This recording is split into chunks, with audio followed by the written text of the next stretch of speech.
Hello and welcome. My name is Angela Warburton. I'm a traditional Chinese medicine practitioner, and I'm here And with. I'm Joshua Maharaj. I'm a chef and author and activist, and we are here to give you one of our snack sessions. We're very excited about these awesome little bite-sized bits of wisdom to get you all excited and connected to seasons and food and good eating. So, Angela, my most favorite things. We're talking about scallions. Dun, dun, dun, dun. I think that I can confidently tell you that any chef will say that everything tastes better with a fine sliver of scallions on top, right? Scallions make everything taste better. So I know why I love this in the kitchen, the flavor, all of that. But you tell us a little bit about what else is happening with the scallions. Yeah, we love the scallion in Chinese medicine as well. It's just such a versatile little nugget of goodness. They come out sort of springtime, and Right? you can find them pretty much all year round. Mm-hmm. And so in Chinese medicine, we look at the properties, not just the nutritional value, not just the flavor, but the actually what the properties of this are. So the scallion has this pungent sort of flavor to it, which pungent brings things sort of up and out in the body, and it's quite warm. Right. Like if anyone's ever if you have a bite into one, I mean, the white part is a little more mild, the green is a little more strong. It's got that Mm-hmm. oniony taste. It's got this warmth to it. So we're always looking for balance in the body. So if something's too cold, we want to warm it up. If something's too warm, we want to cool it down. Right, So right, that's right. balance and health. So because these are slightly warm, and they're a little bit bitter too. So we say the bitter goes to the heart system. So for some people, it actually helps with the circulation, helps with some heart stuff. And that circulation, awesome. Okay, got it, got it, Well, got it. pungent too, it brings things up and out in the body. So these things, the green onions, scallions are really great actually for the first onset of colds or flus, believe it or not. Mm, Or the type of cold or flu when you've got those chills and you've got a yes. runny, drippy nose, not when you have a burning sore throat or a fever, but that kind of chills. This is a beautiful, you can make a scallion tea or have a broth with scallion in it. And that Okay. helps because pungent brings things up and out, and it'll actually help you sort of be a diaphoretic and help sweat it out. They Okay. are great for a funny little thing with them. They're great actually for mosquito bites because we're heading into summer here in Mm-hmm. hemisphere. You can actually use the juice of the scallion for mosquito bites, and it actually Nice. takes that I thing out. love that. Uh, but they are, and it's also got very similar properties to garlic. So we think of garlic as having antiviral, antibacterial, microbial, antifungal kind of Mm-hmm, property. hmm. That So this astringency also, that does that. Right, right, yeah, right. and just the nature of what's in this. And so it's got very similar properties to that. Not quite as strong as garlic, but because of it's not quite as strong, it makes it really nice to add into foods all the time. That's It's kind right. of got for parasite infections as well. So keeping that sort of on the top of sprinkle on your food, like I know you're going to It's talk about all the so wonderful. it's so fascinating to imagine that something you're describing, it's actually really good for so many things. But when you think So about the fact that it's good for so many things, it's not nothing that it also works so well in so many things. You know what I mean? right, Like and you can incorporate it, you can saute it first, you can garnish with it after, you can steep it, you can infuse it. Like it's I love the so parallel wisdom there. It's amazing. and then you're using it to help bring balance or health back. So Yeah, when we're using food as medicine, we're using it multiple times a day, ongoing basis. But right. if you want health, sort of longevity of health and just feeling good, you can just sprinkle it in, like you said, in your food, and you're just helping that balance, that body. I love it. This is really good, and we've talked about this so much. But when sometimes we have different garnishes on food that help balance out the properties. So this really helps to break through, we call when there's a lot of mucus or phlegm in the body, which can build up when people eat a lot of animal products or dairy or very Hmm, rich food. hmm. When you have a little bit of this on top, it helps to break that up. So either breaking up in a meal, or someone who's got chronic nasal congestion or Yes, phlegmy throat, or that that's right. congestion, having regular consumption of this is really going to be helpful as well. And it's also really good for what we call damp conditions. So if you think of Hmm. damp, it looks like in nature. So like a boggy kind of condition, or like Yes, dampness. I always say if you think of a bath towel, and if it's dry, you can pick it up, no got me with problem. that. Yes. Soak that in water and it's really heavy. So that heaviness, edema, any of those kind of watery conditions, you know, it can show up in the digestive system. So like diarrhea or things like that, sort of more watery, that the scallion, the green onion, this is really going to help with that as well.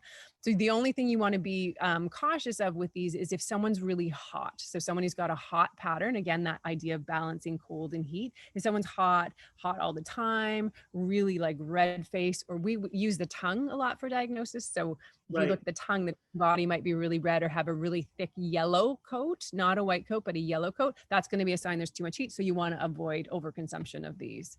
Yeah, that's just a few of the things. They're just a fantastic Right. little addition. Okay. Yeah. So tell me this, in the kitchen though, as we use this, I love just fresh slicing and a garnish. Sometimes when it gets down to just the white parts, I'll saute those first, Yep. right, in Yep. scrambled eggs or, you know, whatever else it is. Yep. Other things I love to do is puree it or finely chop it into something like a ginger scallion, that wonderful noodle sauce, which is like, Yeah. right, it's one of the most delicious things from the Chinese kitchen. But does it matter cooked raw? Is there a preference?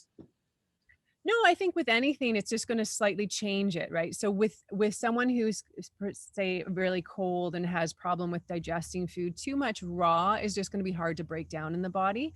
Okay. Also, the cooking of it's going to mellow it out a little bit. You know, when Right. if you were to bite into a raw onion, it's going to be wow Way more compared to when. alive. Yeah, yeah. So, you know, it depends on obviously the meal that you're preparing or the dish that you're Okay. preparing, and the person. And then, but if we were to use it medicinally, then we would, you know, something like for a cold or something like that, you wouldn't want to say saute it for too long. You'd want it a Right. little bit on the You raw want it side. as okay. Got it. Got it. Got So it. it's sort of full That's strength. about maximizing the energetic Yeah, the properties. full Right. potency of it. Absolutely. Yeah. Yeah. So that can be really helpful. But yeah, Wonderful. yeah. They're my most favorite thing. Also, so a trick that I love is the fact that once they get down to the nubblies, you can just pop the roots in some water and more scallions will continue to grow on a sunny window ledge. Like that is just, right? It's the beautiful little thing that keeps on giving. It's something there's such easy ways to incorporate it that I think this little bit of wisdom about the fact that it does this nice kind of preventative moving kind of thing inside the body, especially at this time of year as temperatures are shifting. We're all kind of, coming out of hibernation and things like that. That Yeah. sounds like a perfect addition to pretty much anything, right? Well, it's amazing, like, when you have it, when things are grown, I always find it so fascinating. When they're grown, it sort of balances the season. So because these come out early, like really pretty quick out of the gates when the growing season starts, that's often, you know, springtime and it's a nice day and maybe you're in the sun and then you Yes. go in the shade and it's like freezing cold breeze comes through and you're like, ugh. And we say a lot of times well, there are these points in the back of the neck called the wind gates, but we're really prone and susceptible. So often, you know, you've been out, you don't have the right clothes on, you get that like icy breeze through and you'll come up with a, you know, runny nose. A little sniffle, This yes. at the same time, and this is going to help to heal that and to kick that cold out. So That's so it's just sweet. It's like Mother Nature's like, I know, honey, here you go. I know. here you I know. take No. take it. What would be a few of your favorite recipes that you love to Well, cook? listen, for like the ginger scallion sauce is easily one of the best. I also love to do just a little like I fold scallions into anything and everything. But the lovely discoveries have been things like fresh salsas. Scallions don't necessarily find their way in there. Are really, really great. I like to fold them into eggs, scrambled eggs. Scallion scrambled eggs are one of my most favorite things. Other things that I've loved, any dressing, any kind of vinaigrette or something, I put the scallions in, it softens it a tiny little bit, but it still has its raw brightness and it's still there, right? You know that it's there. It's also really great in like mustardy sauces and things. When I make like tuna salad and stuff, I can't make tuna salad with anything but scallions. Love it.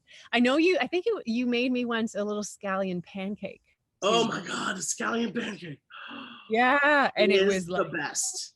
It is amazing. the best, right? The scallion pancake, once you watch that beautiful technology about getting flakiness on the stovetop, Oh my goodness, yes. And it's interesting, right? Because the dipping sauce is that black vinegar and tamari and a bit of ginger, right? And all together, it's that like perfectly balanced. I will put one shake of chili in there too, but it's like the perfectly balanced mouthful.